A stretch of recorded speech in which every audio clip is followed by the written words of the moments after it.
Yeah, so basically what have you been up to over the last year? We started off as normal, like in Europe, January, February into March.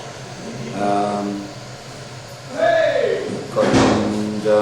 we were touring around England, and after that we went back to Europe. We did about a month of festivals around Europe. Come back for the Blackpool thing. And basically we've been around since then, just doing a few shows. We've kind of changed the lineup. Brian, the bass player's gone, and Alvin Gibbs, our old bass player's come back. Pete left. The one and only Pete Davis left, I think. He said he had enough of it, and then he phoned me up about a month later and wanted to kind of come back. So the band lineup now is Ison, who was in the band about 13 years ago. Same with Alvin. And me and Alan Campbell playing guitar. But the thing is, well, that's a kind of European lineup, and then we've got a US kind of lineup where Alvin's already like gone into Los Angeles, and I go on Tuesday, and then we do an album with Nicky Garrett, the original guitarist. With Rat Scabies, hopefully playing drums. So Nicky was out there, and he played guitar on Rat Scabies' album, and asked Rat if he'd do the drumming on ours. I said yeah. So that'd be fun. Scabies on drums. So yeah, we've got plenty of work lined up. You mentioned the Blackpool gig. Yeah. It was like the 20th celebration of punk. Can you tell me a little bit, a little insight into what it was all about and how it went? Well, I don't know, it's like the biggest punk gathering ever, probably. I don't know how many bands we're playing. Something like 50 bands. Yeah, it's quite something. Me being a glutton for punishment stayed for about 5 days. Was laid out on the beach on Monday, getting over it. But yeah, it was a good one. Like, the paper said, later on down a little club called Moustache or Tash, everyone had like ding dong there till about 4 in the morning. So yeah, it was a good weekend, great weekend. I've only been one day at this one, I'm knackered. So, going right back to when the band began, can you tell me how you got involved with punk in the first place and how the subs came about? Yeah, it was quite a fluke really. It was kind of like, I was already into like Velvet Underground and Iggy and those kind of American bands, Neil Dolls. And then we used to go down this club called Shagaramas. And it kind of changed hands, changed names, it's called the Roxy. And bands started playing down there, and they were pretty like weird and wonderful. And I used to say to my band, come down and see these bands, they're like really good. And when I eventually got my band down there, I think the Dam were playing, and they just went, like, wow, we want some of this, we're going to be a punk band. So I said, oh, go ahead then. I'm an old blues man, I'm too old for that stuff. And then, punk just kind of like took over. I got another guitarist, and he wasn't into doing like a lot of the R&B we were doing, so we become, like a pure punk band. But it was a kind of fluke, it was just what was happening then, But having said that, I must say, some of our songs date back to pre-punk, and we're still playing, they were written like around 1970, long before punk. So we were kind of playing the same kind of music. It wasn't really like a wonderful change, like a great change in direction. It's what we were already playing, and it just got named punk in '76. So to you, what was the best thing that came out of punk? Well, great bands. Bands like the Ramones, Down, Sex Pistols, Clash. They were just great bands, better bands, and they kind of went before. and it was like a stripped down, it was like a raw music, it was kind of a wild music.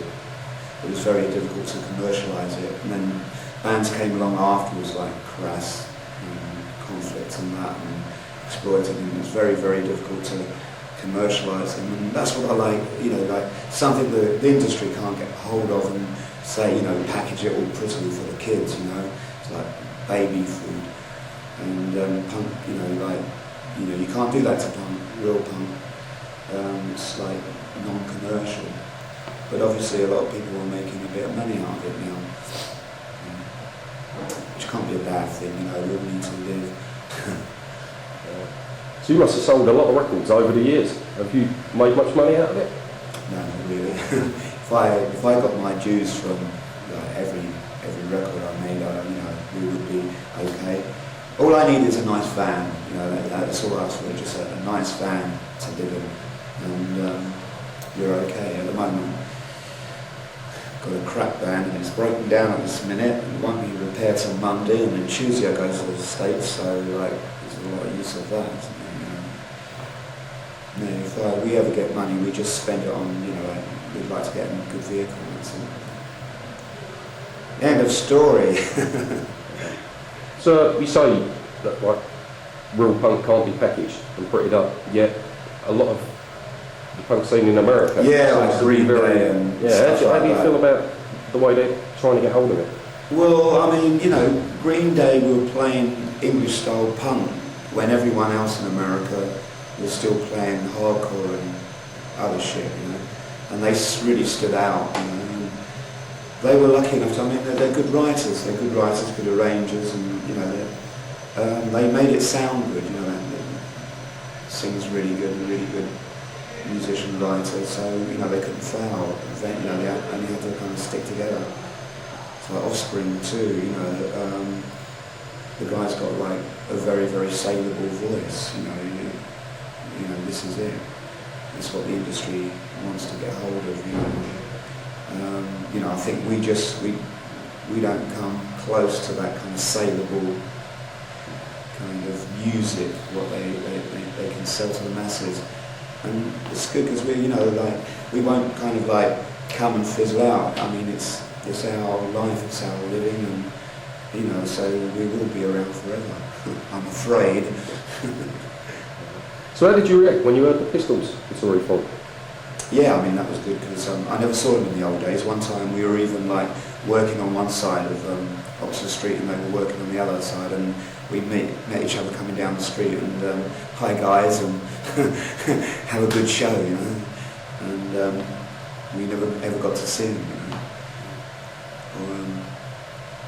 My old bass player, like, not the original one, but the older slap, he wasn't in the band at the time, so he wasn't working with us at the time, saw the Sex Pistols' very, very first gig at St Martin's College in Charing Cross Road. Yeah, St Martin's Art College. That was their very, very, very, very first show. So, you know, everything was kind of happening. It was a gradual thing. I mean, we were called like pub rock. You know, punk is a kind of industry name thing, you know, like hardcore was first of all invented when me and the Anti-Nowhere League like toured America, and that was, you know, hardcore punk from England, and that was the first time anyone heard of the phrase hardcore, and all these kind of things are kind of industry made. It's all kind of punk rock, really, isn't it? So finally, in as few words as possible, what does punk mean to you? Like I said, it's untamable and untamable. It's wild music, which, you know, just stripped down. It's like a wild animal. You know, anything can happen. You get on stage. It's not a set kind of a set routine. It's not cabaret, in other words. But I mean, there's a lot of punk bands around which do sound like a cabaret show. You know, I won't mention any names, but. Yeah, you get that kind of element creeping in now, because there's the old kind of cover bands and everything, you know, like punk has gone a little bit off the rails, but, you know, it's only because like a lot of people lost track of what it was really meant to be, and it was really meant to be just some, you know, wild, exciting and dangerous, you know, and kind of lost that element along the way. But if you want a bit of danger, you know, like Sick Boy Federation are on in a few minutes, get them, you know, you have to take a picture of that one. Yeah. Anything else you want to mention before we wind it up? Not really, but see you next year. Alright, that's fine. Cheers.